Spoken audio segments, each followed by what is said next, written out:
오늘 보실 하나님 말씀은 고린도전서 15장 22절 한 절입니다.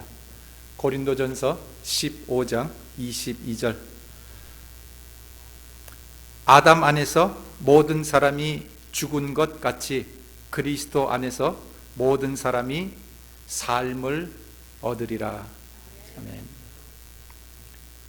우리가 세상 살면서 어려움을 원치는 않지만 어려움을 당할 때가 참 많습니다. 우리가 그 어려움을 당할 때 그대로 내버려 두지 않냐고 그 어려움을 이기고 극복하려고 상당히 많은 노력을 하고 투쟁을 합니다. 예를 들어서 몸에 병이 들면 그냥 아픈 대로 내버려 두는 사람 없는 것 같습니다. 다 어떻게 하든지 나으려고 약도 먹고 병원에도 찾아가고 의사도 보고 그렇게 합니다. 의사들은 질병의 원인이 뭔지 또한 어떻게 하면 건강한지 연구를 하고 그래서 병을 고치기 위하여 백방으로 노력을 합니다. 학생들은 장래에 성공하기 위하여 열심히 공부를 하고 경제학자들은 나라를 부강시키기 위하여 또한 연구를 하고 엔지니어, 정치가들 이 모든 사람들이 더 잘 살게 하기 위하여 어려움들을 다 극복하려고 노력을 합니다.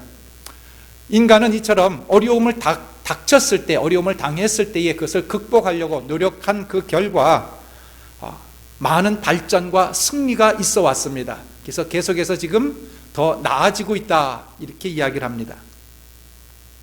하지만 죽음이 닥치면 아무 일도 안 합니다.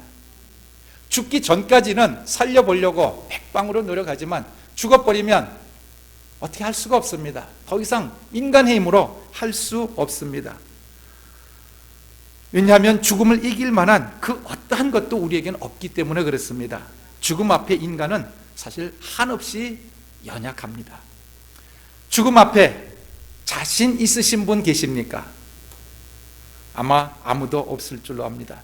아무리 많은 돈이 있다 하더라도 죽음 앞에는 무용지물이요, 아무리 공부를 많이 한 대학사라 할지라도 죽음 앞에서는 그 모든 공부한 것이 다 무용지물이 되고 맙니다.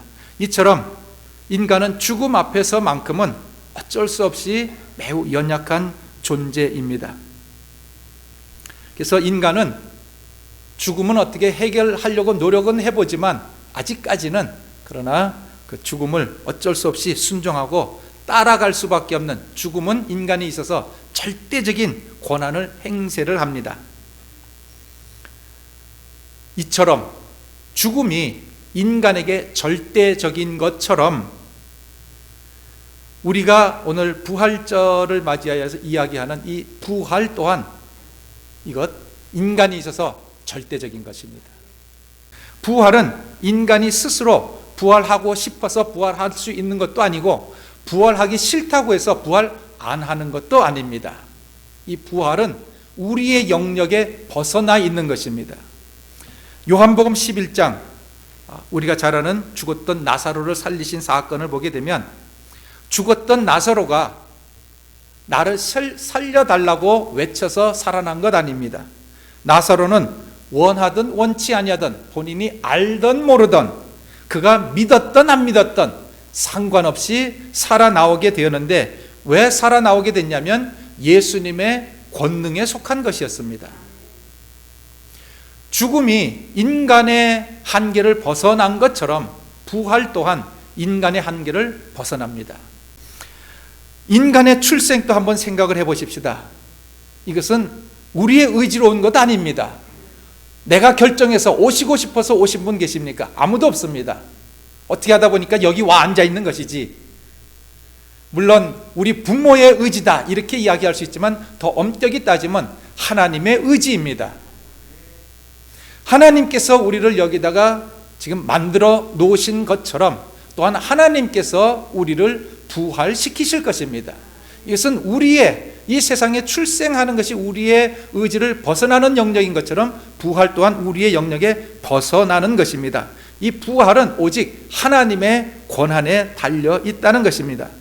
그래서 죽은 자의 부활 또한 내가 거부한다고 해서 무덤에 머물러 있을 수 있는 것이 결코 아닙니다. 부활은 인간의 한계를 초월하는 것이고 창조주 하나님의 권한에 속해 있는 것입니다. 그러므로 부활이란 단순히 말씀을 드리면 예수님의 음성이 들리면 부활하게 된답니다. 너무너무 간단합니다. 우리가 이 세상에 온 것은 부모의 어떠한 것을 통하여 온 것처럼 부활 또한 이것은 완전히 하나님의 권한에 속해 있는데 하나님의 음성, 예수님의 음성에 의해서 부활된다는 사실입니다. 요한복음 5장 25절에 있는 말씀, 무덤 속에 이를 기이 여기지 말라. 무덤 속에 있는 자들이 다 그 음성을 들을 때가 오나니 듣는 자는 살아나리라. 예수님의 음성이 나오게 되면 살아날 수밖에 없다는 겁니다. 오늘날 조심 있게 들으시기를 부탁을 드립니다. 교회에서 믿음을 강조하다 보니 혹 오해하는 요소가 하나 있습니다. 그것은 뭐냐면 믿으면 부활하고 믿지 않으면 부활하지 않는다고 하는 그런 생각을 가질 수가 있는데 그것은 아닙니다. 부활은 내가 믿든 안 믿든 부활을 합니다. 왜? 그 부활은 나에게 속해 있는 것이 아니라 하나님께 속해 있는 것이기 때문에 그렇습니다. 요한복음 5장 28절에 있는 말씀 보시면 이를 기이 여기지 말라. 무덤 속에 있는 자가 그의 음성을 들을 때가 오나니 선한 일을 행한 자는 생명의 부활로 악한 일을 행한 자는 심판의 부활로 나오리라. 우리는 선한 일을 한 사람, 믿는 사람만 부활할 걸로 그렇게 생각하는데 그건 착각입니다. 믿지 아니하는 사람, 악한 일을 엄청나게 많이 한 사람도 부활합니다. 이것을 기억하시기를 부탁을 드립니다. 부활은 선한 일을 한 사람뿐만 아니라 악한 사람도 부활하게 되는데 다만 선한 일을 한 사람은 영생의 부활을 얻고 악한 일을 한 사람은 영원한 멸망으로 들어가는 부활을 얻는다는 것입니다. 그러므로 우리는 부활과 지옥의 형벌을 혼돈하지 말아야 됩니다. 지옥의 형벌은 인간 개개인의 한 행동에 의해서 영향을 받습니다. 하지만 부활 자체는 인간의 행위와는 사실 상관이 없습니다. 선행과 악행은 어떤 종류의 부활을 하는가의 그 차이가 있을 뿐 부활 자체에는 영향을 미치지 않는다는 겁니다. 조금 이따가 다시 한번 이 말씀을 설명을 드리도록 하겠습니다. 계시록 20장 12절에 있는 말씀 보시면 이런 말씀이 기록되어 있습니다. 죽은 자들이 물론대소하고 크든 작든 상관없이 그 보좌 앞에 섰는데 죽은 자들이 자기 행위를 따라 책들에 기록된 대로 심판을 받으니 각 사람이 자기의 행위대로 심판을 받고 불못에 던지우니 이것이 바로 둘째 사망 곧 불못이라고 기록되어 있습니다. 믿지 않던 불신자도 심판을 받기 위하여 몸의 부활을 받아서 심판을 받는답니다. 믿지 아니한 사람, 악을 행한 사람은 그대로 죽은 이후에 그대로 끝나는 것이 아니라 그 사람을 좀 죄송하지만 살려내서 그 사람을 다시 심판해서 불못에 집어넣는데 이것이 진짜 사망, 둘째 사망이라는 사실입니다. 세상에 태어났던 모든 사람들은 예수를 알든 모르든 믿든 안 믿든 다 부활합니다. 부활하고 싶은 사람만 부활하고 부활하고 싶지 않은 사람은 부활하지 않는 것이 아니라는 것이죠. 만약 이렇다고 하면 내가 원치 아니한다고 부활하지 않는다고 하면 참 좋을 수도 있습니다. 왜? 세상 사는 동안에 내 마음대로 하고 싶은 일 다 하고 악한 일 다 하고 죽어버리면 그만이니까. 근데 그것이 아니라는 것이죠. 그 죽은 사람을 하나님께서는 끝까지 찾아가서 다시 살려내신다는 것입니다. 왜? 어떤 사람은 심판받게 하기 위해서라도 살려낸다는 사실입니다. 인간이 믿지 않는데도 불구하고 현존하는 사실과 법칙들이 사실 상당히 많이 있답니다. 우리 몸에는 내 의지와는 상관없이 활동하는 그런 기관들이 있습니다. 예를 들어서 심장 같은 기관입니다. 심장은 내 의지하고는 상관없이 활동을 하고 있습니다. 만약 여러분께서 오늘 하루 종일 일하시는데 너무 피곤하고 힘들어서 심장에게 심장아 오늘 너무 힘들었지? 잠시 쉬었다가 아침에 일어나자, 깨자, 잠시 쉬어라 그런다고 하면 아마 아침에 일어날 수 있는 사람 아무도 없을 줄로 압니다. 심장은 나의 의지와는 상관없이 뛰고 있답니다. 그 덕분에 우리가 살아있다는 사실이죠.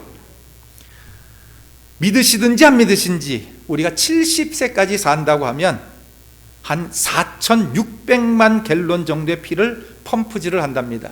4,600만 정도의 갤론이 어느 정도 되는 양인지 사실 이해하기 힘들지만 이것은 하루에 1,800갤론의 양이랍니다. 여러분, 하루에 5갤론 마시기도 힘들지요. 근데 1,800갤론의 피를 주먹만한 심장이 하루에 펌프질을 계속하고 있답니다. 이것을 여러분께서 70평생 사시면 70년 동안, 80평생을 사시면 80평생 동안 그렇게 계속해서 펌프질을 하고 있다는 겁니다. 그러니 나의 의지로서 내가 살아가고 있다.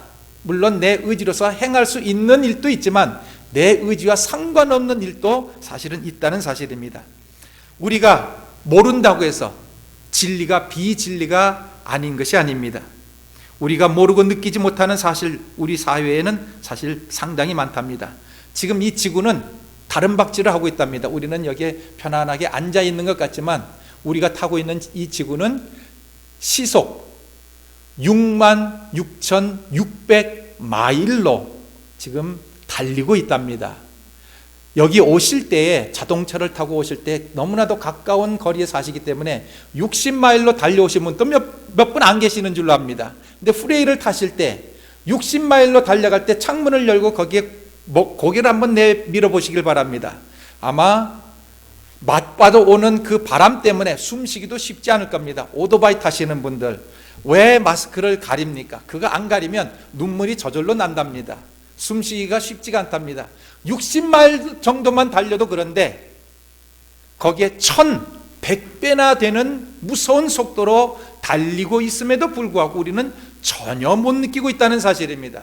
그러나 내가 못 느끼고 있다고 해서 지구가 지금 안 돌아가는 것은 아닙니다. 지구가 지금 태양을 향하여 66,600마일로 지금 공전하고 있다는 사실입니다. 플러스 자전하는 속도도 있겠지요. 그러니 그것을 다 더한다고 하면 얼마나 빠른 속도이겠습니까마는 우리가 지금 못 느끼고 있다는 사실입니다. 이처럼 내가 못 느끼고 내가 알지 못한다고 해서 진리가 없는 것이 아니라는 사실이죠. 어떤 진리는 우리의 의지와는 전혀 상관없이 역사하는 그런 진리가, 절대적인 진리가 있다는 사실입니다. 이제까지의 말씀을 드리면 혹 이렇게 생각하실지 모릅니다. 만약 그렇다고 하면 믿든 안 믿든 좌우지간 다 부활한다고 하면 무엇하러 믿겠느냐? 그렇지 않습니까? 안 믿어도 부활하는데 뭐하러 이렇게 힘들게 부활절이라 해가지고 새벽에 나와야 돼. 또 일부 예배 나와야 돼. 어떤 경우에는 저녁 예배까지 나와야 돼. 왜 이렇게 힘들게 하나님을 믿느냐?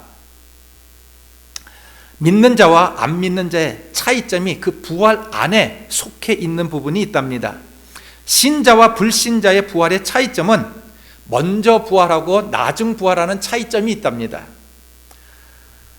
성경에 보시게 되면 고린도전서 15장 22절에 있는 말씀 보시면 아담 안에서 모든 사람이 죽은 것 같이 그리스도 안에서 모든 사람이 삶을 얻으리라. 오늘 본문 말씀 그 이후에 보시면 그러나 각각 자기 차례대로 되리니 먼저는 첫 열매인 그리스도요, 그 다음은 그리스도에게 붙은 자요, 그리스도 강림하실 때 그때 그에게 붙은 자요, 그 후는 나중이니 하는 말씀이 있습니다. 나라를 아버지께 바칠 때라고 기록되어 있습니다. 여기서 부활하는 사람의 순서를 기록을 했는데 첫 번째, 첫 열매 되신 예수 그리스도, 그는 이미 부활하셨습니다. 근데 이제 남아있는 우리 사람들의 모습을 보게 되면 두 부류로 나누게 되는데 그리스도에게 붙은 사람이 먼저 부활하고 그 나머지 믿지 아니하는 사람들은 좀 더 있다가 나중에 나라를 하나님 앞에 바칠 때에, 즉 어떻게 보면 요한계시록에 있는 말씀을 통해서 보면 마지막 심판, 백보자 심판이라고 하는 것이 있는데 그때에 부활하게 될 것이라는 겁니다. 그렇다고 하면 또 이렇게 말씀하실 수도 있습니다. 믿음과 불신의 차이가 먼저 부활하고 나중 부활하는 그 단순한 차이라고 한다고 하면 그 정도 같으면 좀 더 무덤에 머물러 있지, 일찍 일어난들 무슨 차이가 있을까 이렇게 생각하실지 모르지만 믿는 자와 불신자의 부활의 차이 또 하나의 다른 점은 먼저 일어난 사람들은 영생을 위하여 부활하지만 나중에 일어난 사람은 심판받고 멸망받기 위하여 부활한다는 사실입니다. 그래서 요한복음 5장 29절에 선한 일을 행한 자는 생명의 부활로, 악한 일을 행한 자는 심판의 부활로 나오리라. 아까 읽었던 말씀 다시 한번 반복해서 보았습니다. 부활은 모든 사람이 다 받기는 받되, 믿는 사람들은 영생이라고 하는 것을 얻기 위하여 영생의 길로 계속 가기 위하여 받지만, 불신자는 심판받고 불못이라고 하는 영원한 멸망받기 위하여 부활한다고 성경은 기록해 놓고 있습니다. 이것은 저의 말이 아닙니다. 이것은 이 세상 그 어떠한 사람의 논리도 아닙니다. 이것은 천지 만물을 만드신 하나님의 선언입니다. 영생을 받기 위하여 부활한 우리 예수 믿는 사람들은 영생을 받을 뿐만 아니라 그리스도와 더불어 왕노릇 할 것이라고 이야기합니다. 계시록 20장 6절, 첫째 부활에 참여한 자는, 그리스도에게 붙어있던 자들이 먼저 부활한 그 사람들은 복이 있고 거룩하도다. 그들이 하나님과 그리스도의 제사장이 되어 1000년 동안 그리스도로 더불어 왕노릇 하리라 하고 기록됐습니다. 이 말씀에 학자들의 많은 논쟁이 있답니다. 근데 그 모든 논쟁 우선 종식시키고, 좌우지간 믿는 사람들은 부활한 이후에 그리스도와 더불어서 어떠한 왕노릇인지 우리는 정확하게 자세히 알 수 없을지 몰라도 왕노릇 한다는 사실입니다. 얼마만큼 좋으냐 나쁘냐, 그는 가서 받아보시기 바랍니다. 받아보면 좋은 것이라고 확신한 줄로 압니다. 성경은 이야기합니다. 복이 있고 거룩하도다. 세상 조그만한 복 가지고 자랑하지 맙시다. 물론 이것도 좋습니다. 근데 이보다 진짜 좋은 것은 영생의 부활을 받고 그리스도와 더불어서 영원토록 왕노릇 할 수 있는 이 권한을 가진 것이야말로 복 중에 복이라고 하는 사실을 기억을 하시기를 부탁을 드립니다. 이처럼 믿든 안 믿든, 예수를 알든 모르든 세상에 태어났던 모든 사람 다 부활하게 된다고 하면, 그렇다면 우리 한국말에 이왕이면 다홍치마라는 말이 있지 않습니까? 이왕 부활할 것 같으면 좋은 부활 받는 것이 낫지 않겠습니까? 내가 안 믿는다고 해서 하나님과 영원히 결별해서 나는 내 마음대로 가버리는 것이 아니라, 내가 안 믿고 하나님을 결별하고 어디에 숨는다 할지라도 하나님께서는 끝까지 찾아내셔서 끄집어내서 부활을 시킬 것이라고 한다고 하면, 이왕 이렇다고 하면 지금 하나님을 피하지 말자는 겁니다.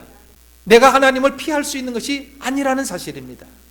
이왕 하나님 앞에 드러나 있는 우리의 모습, 이왕이면 하나님 앞에 지금 그대로 드러낼 수 있는 저희가 되시기를 부탁을 드립니다. 어떻게 하면 좋은 부활을 받느냐? 영생의 부활을 기다리는 사람의 신앙의 자세에 대하여 성경은 많은 것을 이야기하지만 오늘 한 가지만 간단히 살펴보겠습니다. 데살로니가 전서 5장 23절에 있는 말씀 보시면 이렇게 말씀합니다. 평강의 하나님이 친히 너희로 온전히 거룩하게 하시고, 또 너희의 온 영과 혼과 몸이 우리 주 예수 그리스도 강림하실 때까지 흠없게 보존되기를 원한다고 말씀을 하고 있습니다.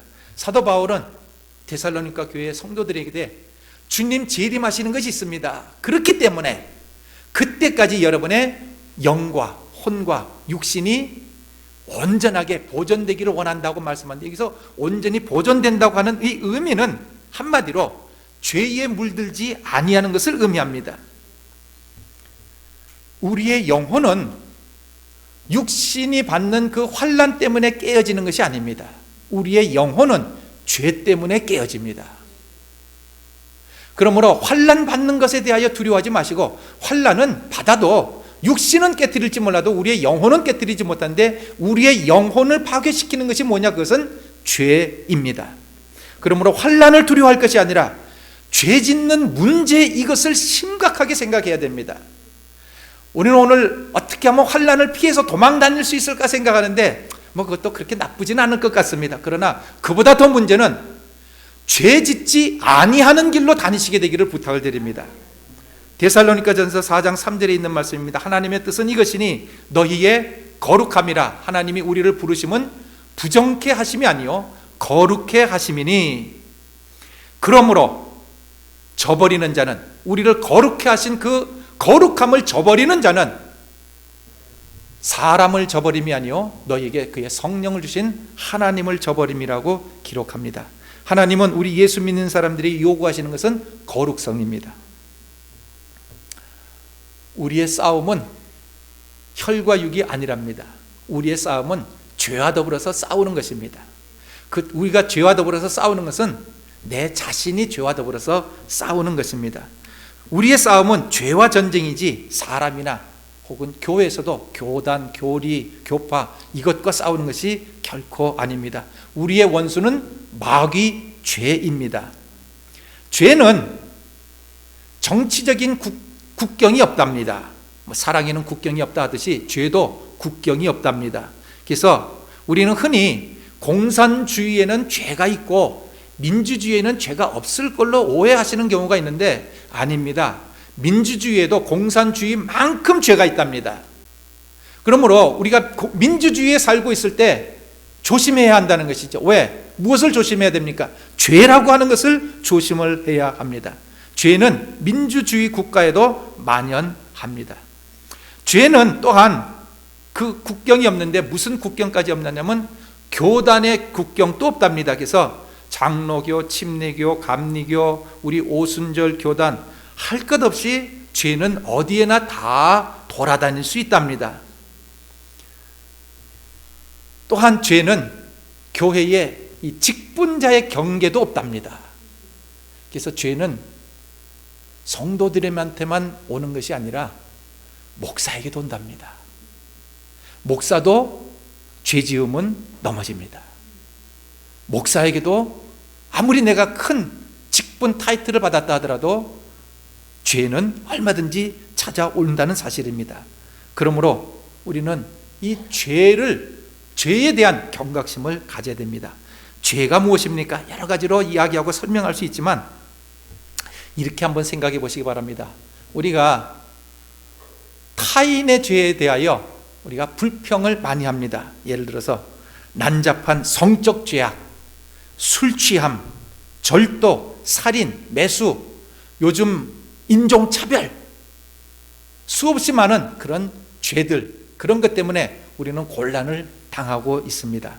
그러나 그 죄를 조금만 깊이 생각을 해보면 그 죄는 내 밖에만 있는 것이 아니라 저 사람에게만 있는 것이 아니라 내 육신에 여전히 달라붙어 있다는 사실입니다. 내가 영을 쫓아 살지 아니하면, 이 육신을 쫓아 살게 되면 죄의 열매가 나타날 수밖에 없다는 사실입니다. 그러니까 그 죄는 어디에도 있냐면 사실 내 육신에도 지금 달라붙어 있다는 사실이죠. 남을 정죄하고 비난하고 판단을 많이 했지만, 판단할 만하지요.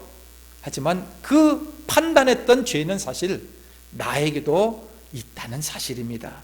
내가 그 죄를 이기고 승리를 하지 못한다고 하면 나도 그 죄에 걸려서 넘어질 수밖에 없다는 사실입니다. 내가 지옥에 만약 가게 된다고 하면 내가 지옥 가는 이유, 원인은 다른 사람의 죄 때문에 지옥 가는 것이 아니라 바로 나의 죄 때문에 지옥 간다는 사실입니다. 그러므로 우리가 남의 죄도 우리가 경계를 해야 되겠지만 더 큰 경계는 바로 내 자신에게 있는 이 죄를 경계를 해야 합니다. 요한일서 3장 2절에서 3절에 있는 말씀 보시면 이렇게 기록하고 있습니다.